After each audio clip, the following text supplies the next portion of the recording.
साल से जो जो लोग रह रहे हैं उनको 2-3 दिन से लगातार मंडी प्रशासन ऐलान करवा रहा है कि 2 दिन में आप यहाँ से हट जाना वरना हम बुलडोजर चला देंगे। लेकिन हमारी विधायिका लाड़पुरा की जो कल्पना देवी जी है, उन्होंने आश्वासन दिया था कि उजाड़ने से पहले आपको पुनर्वास करेंगे, उसके बाद ही मंडी का विस्तार करेंगे। कलेक्टर साहब ने भी आश्वासन दिया था, कलेक्टर साहब को भी हम 2 बार ज्ञापन दे चुके हैं। और जिस तरह का खौफ और दहशत में जो लोग जी रहे हैं कि कब रात को बुलडोजर चला दे सरकार, जैसा उन्होंने मंडी समिति ने कहा है, तो हम आज कलेक्टर साहब को ज्ञापन देने आए हैं कि भाई पहले इन गरीब लोगों को पुनर्वास करो, फिर हटाने की प्रक्रिया करो। ये कहाँ जाएंगे? 25 साल से जो रह रहे, Aadhaar card, ration card, voter ID, voter list वहाँ की है, लाइट कलेक्शन, नल कलेक्शन जो सब वहाँ दे रखे हैं, और इतने 50-60 लोग वहाँ 50-60 परिवार रह रहे हैं, उनको पहले पुनर्वास करो, उनको छत दो, उसके बाद इनको उजाड़ने का काम करो। और पता नहीं मंडी समिति को ऐसा क्या हमसे नुकसान है, जबकि हम तो मंडी समिति के बाहर रहकर सुरक्षा करते हैं, चोरी चकारी सब रोकते हैं, उसके बावजूद पहले पुनर्वास तो नहीं कर रहे और हटाने की कार्रवाई कर रहे। सेक्रेटरी कहता है मैं क्या जानूँ, कलेक्टर साहब कह रहे हैं, कलेक्टर साहब के आते हैं तो कहते हैं कि भाई हमने तो ऐसा कोई आदेश नहीं दिया। तो हमारा तो ये मांग है कि जो लाड़पुरा विधायिका कल्पना देवी जी ने कहा था कि पहले आपको पुनर्वास करेंगे, हम उसी के अनुरूप आज कलेक्टर साहब को ज्ञापन देने आए हैं, पहले पुनर्वास करें और फिर वहाँ से उनको हटाएं। ये सब 3 बार ज्ञापन दे चुके हैं और मंडी समिति को भी ज्ञापन दे दिया। अब एक काम करो, मैं समझ गया, इसीलिए पूछा। आज सुबह भी चर्चा हुई है इस संबंध में, है ना, कलेक्टर साहब के सामने ही। तो आप पीडी साहब इसके प्रशासक हैं मंडी के, ठीक है ना, नौमाशा मंडी का होता है जो खुद प्रशासन आप चले जाओ, है ना। जी रमेश जी, भाई साहब बताइए कि लगातार कोटा शहर में विकास को लेकर जो कार्य हो रहे हैं, लेकिन उस आड़ में कहीं ना कहीं गरीबों को उजाड़ा जा रहा है, चाहे रोड नाली पटान को लेकर समझो या कोई नई आवासीय योजना को लेकर समझो। तो क्या गरीब को उजाड़ना ज़रूरी है या फिर पहले उनका पुनर्वास ज़रूरी है, बताइए। हम जिस विधानसभा में रहते हैं वो कोटा को बसाने वाले हैं। जिस उमेश सिंह जी का परिवार जिनने कोटा बसाया है, जिनकी कोटा उनकी संपत्ति है पूरा, उस कोटा की, उस महारानी की विधानसभा में हम रहते हैं। और उस महारानी की विधानसभा में जिन्होंने विधानसभा में प्रश्न उठाया था कि गरीब लोगों को न हटाया जाए, अगर कार्रवाई करनी है तो समान कार्रवाई की जाए, चाहे अतिक्रमण किसी का भी हो, बड़ों का हो, चाहे राजनेताओं का हो, चाहे किसी धनाढ़ लोगों का हो, तो उनको हटाया जाए पहले। तो वो महारानी कल्पना देवी कैसे इस बस्ती को हटने देगी? उन्होंने हमें आश्वासन दिया है। जब उन्होंने आश्वासन दिया है कि जब वो बस्ती को नहीं हटने देंगे तो फिर अपने को ज्ञापन देने की या प्रशासन के सामने गिड़गिड़ाने की आवश्यकता क्या है? प्रशासन के साथ गिड़गिड़ा नहीं रहे। जो मंडी समिति ने 2 दिन का अल्टीमेटम दिया है अचानक से, तो अचानक से प्रशासन को बताना तो पड़ेगा कि मंडी समिति हमारे साथ क्या करने वाली है।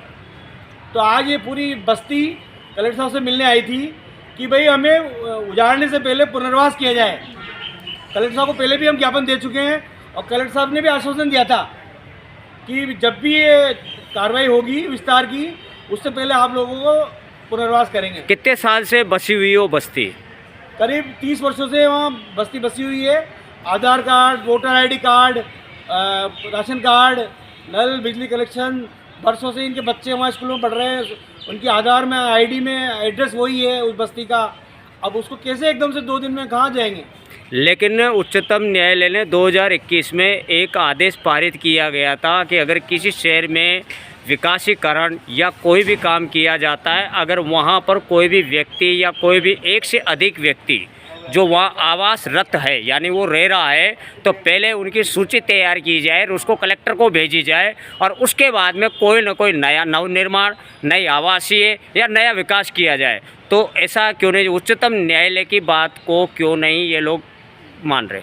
उच्चतम न्यायालय की बात को, हमारी विधायक कल्पना देवी की बात को नकारते हुए जो मंडी समिति ने 2 दिन का अल्टीमेटम दिया है, इसी के नाते हम यहाँ पर आए हैं।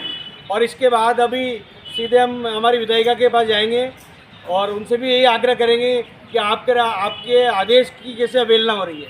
अगर आपके ज्ञापन की कोई पालना नहीं होती, आपके धरने प्रदर्शन की पालना नहीं होती, उस स्थिति में आपकी आगे की रणनीति क्या रहेगी?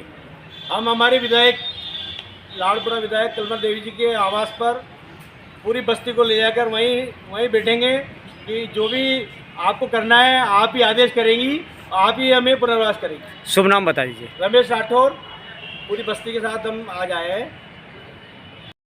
आपको 2 दिन का अल्टीमेटम दिया है कि या तो आप अपने अपने घर खाली कर दो और नहीं तो हम बुलडोजर चला देंगे। ये बात किसने बोली आपको?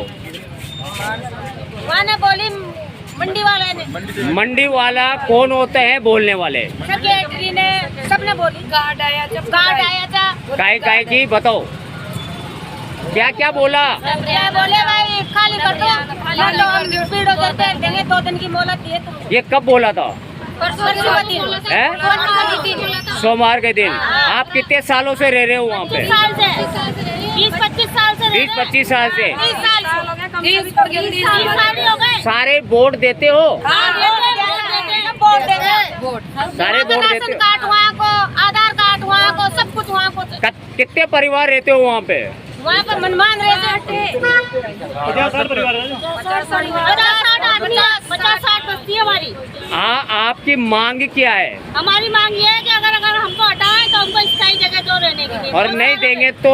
हैं? वो नहीं देंगे तो क्या करोगे? मैं गरीब आदमी मैं जाऊंगा। हमारे चोरा-चोरी का पेपर ला रहे हैं, छोटे बच्चा बच्ची बड़ा हो गया, मैं पता होता वहाँ को जन्म वहाँ तो मैं जगह दियो और न जगह दियो तो मैं जगह जेल छोड़ू। बस यही बुलडोजर पे सबको खत्म कर दो।